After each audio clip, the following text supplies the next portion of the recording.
Ele não abriu a sua boca para reclamar. Ele não abriu a sua boca para blasfemar.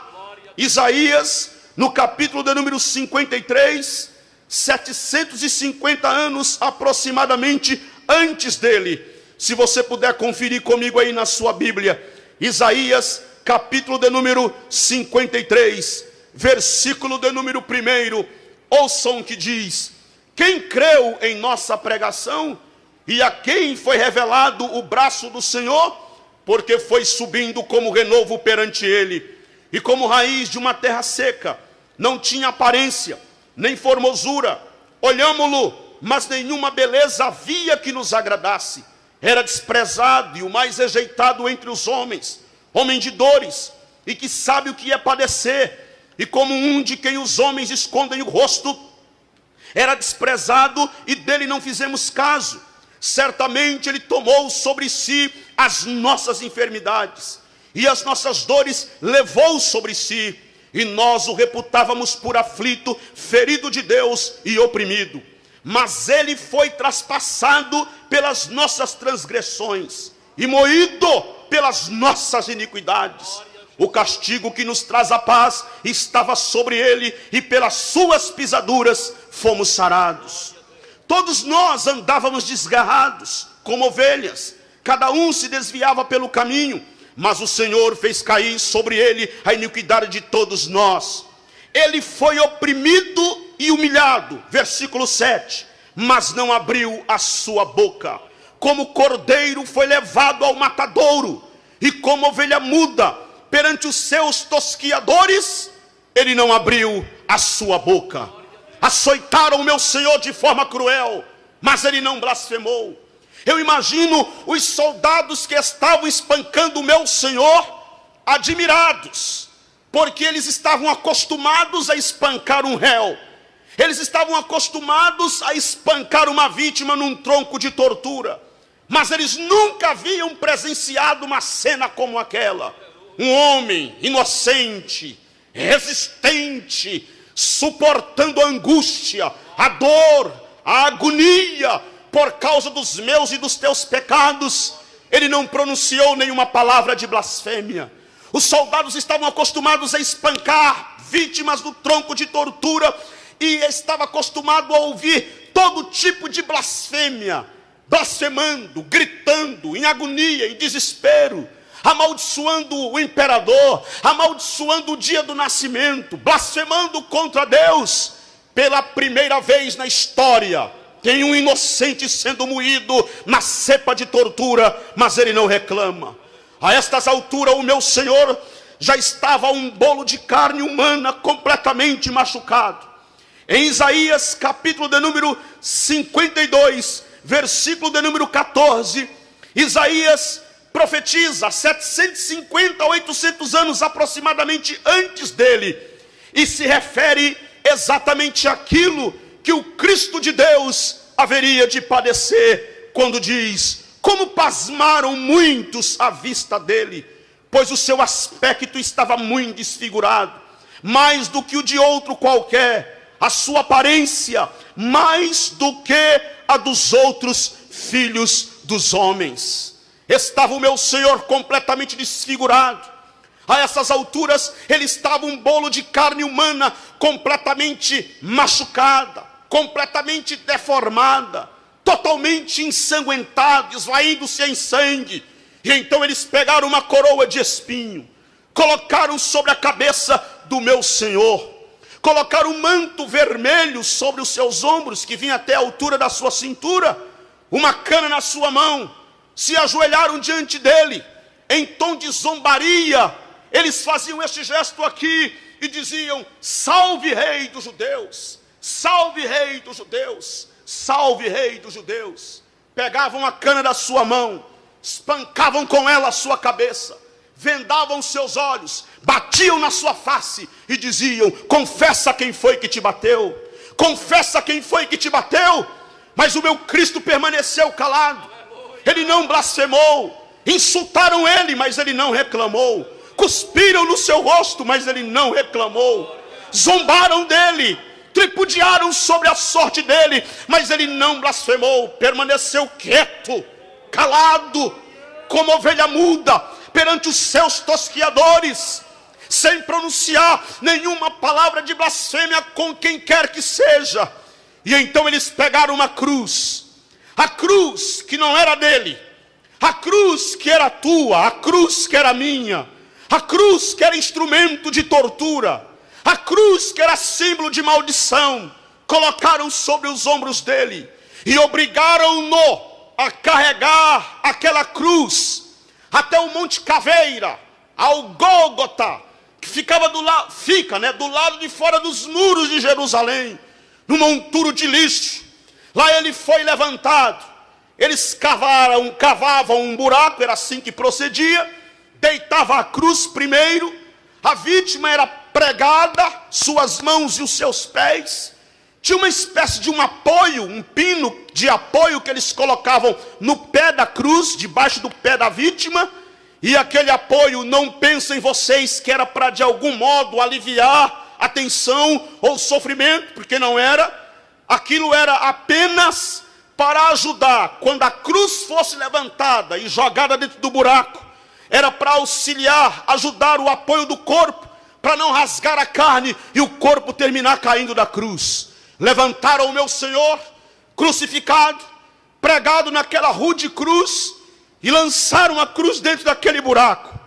À sua esquerda estava um ladrão, à sua direita estava outro ladrão, e cumpriu-se a profecia do profeta na antiguidade que disse: entre os malfeitores ele foi contado, coroado de espinho, esvaindo-se em sangue, havia caminhado exaustivamente, carregando aquela cruz pesada, debaixo de vaias, de xingamento, abandonado, desprezado, recebendo toda a maldição, toda a culpa, todo o peso do pecado de toda a raça humana, estava sobre ele, pregado no alto daquela cruz. E na cruz, mesmo pregado na cruz, ele ainda não ousou falar nenhuma palavra de blasfêmia ou de condenação contra quem quer que seja. Ao contrário, lá no alto da cruz, pregado, esvaindo-se em sangue, os olhos inchados, mal podiam abrir, a face toda deformada, a órbita que em volta dos seus olhos, todo rocheado das pancadas que ele levou na sua face, pregado naquela cruz. De repente ele fala algumas palavras, algumas frases, que Orlando Boia, que foi considerado o apóstolo da literatura brasileira, escreveu o clássico Os Heróis da Fé, entre outros tantos livros que ele escreveu 2 volumes intitulados Espada Cortante, e Orlando Boia foi quem cunhou este tema, as 7 palavras da cruz, que eram na verdade frases curtas, porque ele também não podia fazer discursos longos. No estado em que ele estava pregado na cruz, ele não tinha como fazer discursos longos, então ele proferiu curtas frases pregado naquela cruz. Não na ordem que está na Bíblia, mas eu posso mencionar algumas delas para vocês. Quando, por exemplo, ele clamou dizendo: Eloi, Eloi, lama sabachthani, que quer dizer: Deus meu, por que me desamparastes? Na cruz ele clamou dizendo: mulher, eis aí o teu filho, filho, eis aí a tua mãe, numa alusão a Maria e a João, o único discípulo que estava ao pé da cruz. Na cruz ele ainda clamou dizendo: tenho sede, tenho sede. E então eles molharam uma esponja em vinagre. E vocês sabem que não é vinagre de cozinha. Vinagre ali era uma espécie de um vinho de uma péssima qualidade, um vinho ruim, uma marca ruim de vinho. Eles molharam ali aquela esponja, colocaram na ponta de um caniço e chegaram lá perto da boca do meu Senhor, pendurado naquela cruz. Na cruz, ele clamou dizendo: Pai, perdoa-lhes, porque eles não sabem o que fazem. Lá estava o meu Senhor pregado na cruz e clamando, intercedendo: perdoa-os, porque eles não sabem o que fazem. na cruz, com o coração cheio de amor, cheio de paixão, porque fiquem sabendo, senhores e senhoras, que me ouvem hoje à noite, Jesus estava ali, apesar de toda a descrição que eu fiz aqui para vocês, e que vocês já leram no Evangelho, mas ele não estava ali como uma pobre vítima do destino, não, ele também não estava ali como alguém sobre quem choveram só desgraças, não, ele estava ali com o coração cheio de amor, amando todos nós, amando toda a humanidade. E é quando seu coração já a ponto de explodir em amor, pregado naquela cruz, ele ouve quando um dos ladrões que estava pendurado ao seu lado, repreende o outro que blasfema, e enquanto ele repreende o outro que blasfema, ele se volta para Jesus e diz: Senhor, lembra-te de mim quando entrares no teu reino. Mas calma um instantinho, pense comigo, uma coisa é você ver a rainha da Inglaterra, rodeada de glória, com aquele cortejo bonito, com toda a pompa de glória humana, e você diz: nossa, que rainha bonita, que reino impressionante, eu quero fazer parte do reino desta rainha.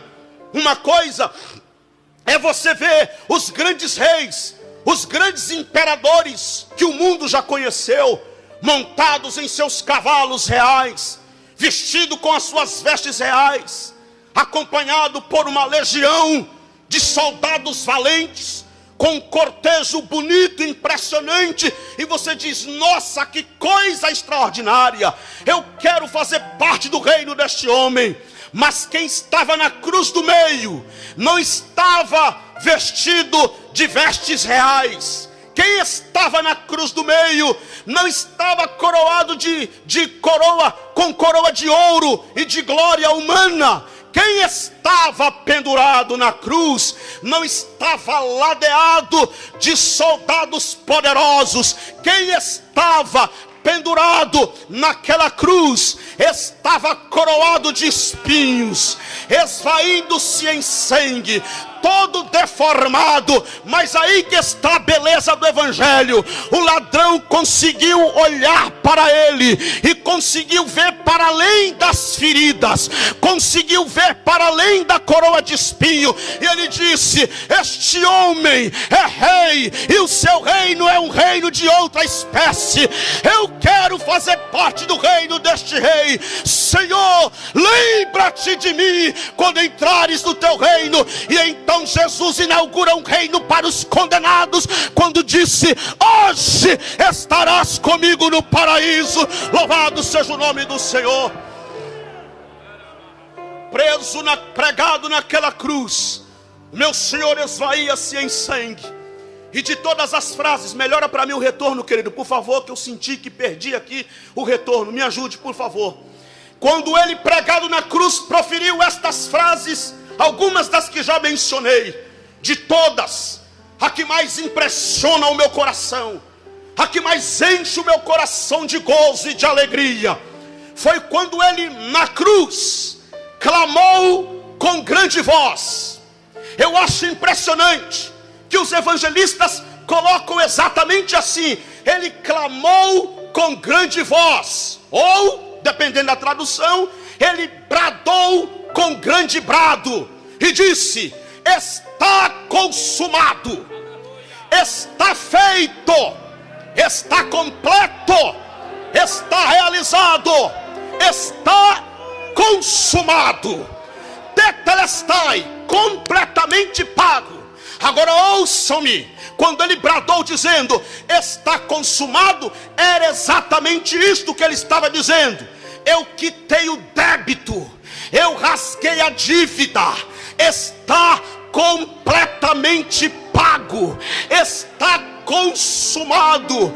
Agora, meus queridos irmãos, quem estava morrendo ali naquela cruz era exatamente Jesus Cristo, nosso Senhor amado, que o seu coração já estava diminuindo o batimento cardíaco, os seus órgãos já estavam entrando em colapso. Jesus estava entrando em processo de morte, mas mesmo entrando em processo de morte, morrendo, o coração diminuindo e já parando de bater, mas ele ainda permanecia Senhor da história. Ele permanecia Senhor da história. E aqui está a resposta da mensagem do Evangelho, a resposta da cruz. Por que a cruz? Qual o significado da cruz? O significado da cruz tem a ver exatamente com quem estava morrendo na cruz do meio. Quem morria na cruz do meio? Porque ouçam bem, se o Nilson morrer pendurado numa cruz, é cruel. Se o João, se a Maria, se o Antônio, se a Débora, se a Ruth morrer pendurada numa cruz, é cruel. Mas acontece que quem estava morrendo pendurado na cruz do meio não era o Nilson, nem o João, nem o Manuel, nem o Antônio, nem a Débora, nem a Ruth. Quem estava morrendo pendurado na cruz do meio era o Emanuel, o Deus conosco, o Verbo de Deus que se fez carne e habitou entre nós. Quem morria pendurado na cruz do meio era aquele que estava no princípio com Deus, e que todas as coisas foram feitas por Ele e para Ele, e sem Ele nada do que foi feito se fez. Quem estava morrendo pendurado naquela cruz é aquele que conhece todas as estrelas e chama-as todas pelo seu nome. Quem estava morrendo pendurado na cruz do meio é aquele que sabe quantos litros d'água tem no oceano, que conhece cada grão de areia que existe na praia. Quem estava morrendo pendurado naquela cruz é aquele que conhece cada toca de cada esquilo que habita nas mais distantes florestas em redor do planeta Terra. Quem estava morrendo pendurado naquela cruz era aquele que curou o cego, era aquele que abriu os ouvidos do surdo, era aquele que limpou leprosos. Quem estava morrendo pendurado naquela cruz era aquele que chegou na porta do túmulo de Lázaro e disse: Lázaro, vem para fora. E Lázaro veio para fora. Quem estava morrendo pendurado naquela cruz era aquele que disse à filha de Jairo: Talita cumi, levanta-te, menina. E a menina levantou. Quem estava morrendo pendurado naquela cruz era aquele que chegou na cidade de Gadara, e um homem possuído por demônios que arrebentava as correntes e colocava os gadarenos em desespero. Mas quando Jesus pisou lá, a legião de demônios se dobrou diante dele e o homem foi liberto. Quem estava morrendo pendurado naquela cruz é aquele que os demônios, quando ouvem o seu nome,